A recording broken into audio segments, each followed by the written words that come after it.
একজন যুবক, আমার হাতে ট্যাটু আঁকা আছে। এখন আমার ইসলামিক জ্ঞান ছিল না, কিন্তু আমি এখন ট্যাটু উঠানোর জন্য চেষ্টা করছি। ট্যাটু উঠাতে খরচ আমার সাধ্যের বাহিরে। আমি এই অবস্থায় নামাজ পড়ি, নামাজ কবুল হবে কিনা? গত পরশুদিন আমরা কক্সবাজারে ছিলাম, আমি শেখ আহমদ সাইফুল্লাহ ভাই আরও আমাদের বন্ধু বান্ধবদের একটা বড় গ্রুপ, ফ্যামিলি সহকারে।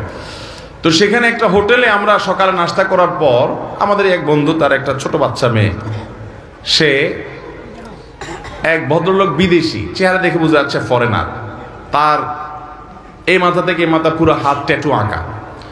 তো ওই বাচ্চাটা জিজ্ঞাসা করতেছে, আর ইউ খ্রিস্টিয়ান? তুমি কি খ্রিস্টান? ভদ্রলোকের খুব ইজ্জত লাগছে। তো মেয়ের বাবা আমাদের পাশে ছিল, বললো যে ভাই তোমার মেয়ে আমাকে কেন জিজ্ঞেস করলো আমি খ্রিস্টান কিনা, মুসলিম।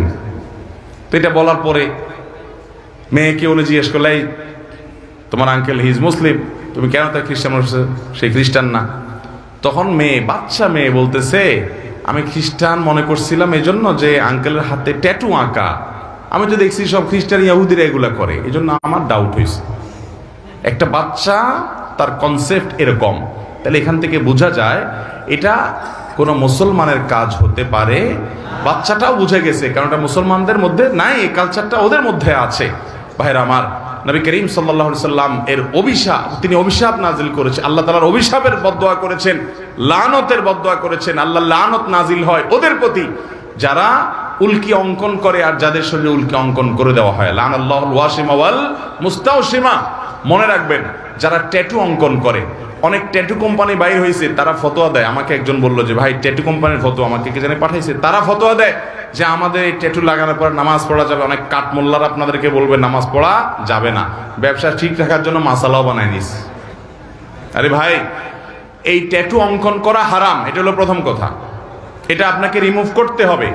রিমুভ করার সামর্থ্য নাই, কোনোভাবে উপায় নাই আপনার জন্য, তাহলে আল্লাহর কাছে ইস্তেগফার করে মাপ চাইবেন এবং ওই অবস্থায় নামাজ চালু করে যাবেন। আপনার এই চামড়ার উপরে যদি কোনো কিছু দিয়ে আবরণ পড়ে যায় আলাদা, তাহলে এই আবরণ তোলা ছাড়া নামাজ ওযু হবে না, আর ওযু গোসল না হলে নামাজও হবে না।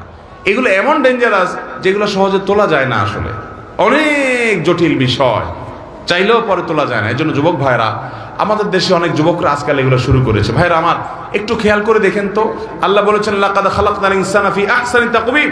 আল্লাহ তাআলা মানুষকে সুন্দর অবয়ব সৃষ্টি করেছেন, এত সুন্দর হাত, এত সুন্দর চেহারা। কি আপনি ওই বিড়ালের মতো কি কতগুলো আঁকে নেকে একে ভূতের মতো দেখা যায়? আমার তো শয়তান শয়তান টাইপ লাগে। আল্লাহ তাআলা আমাদেরকে হেদায়েত দান করুন, কুরুচি থেকে আল্লাহ আমাদেরকে বেরিয়ে আসার তৌফিক দান করুন। অনেক মুসলমান যুবকের হাতে দেখা যায় ধাগা লাগানো, দেখছেন আপনারা? ফিতা ধাগা লাগা দেখছেন?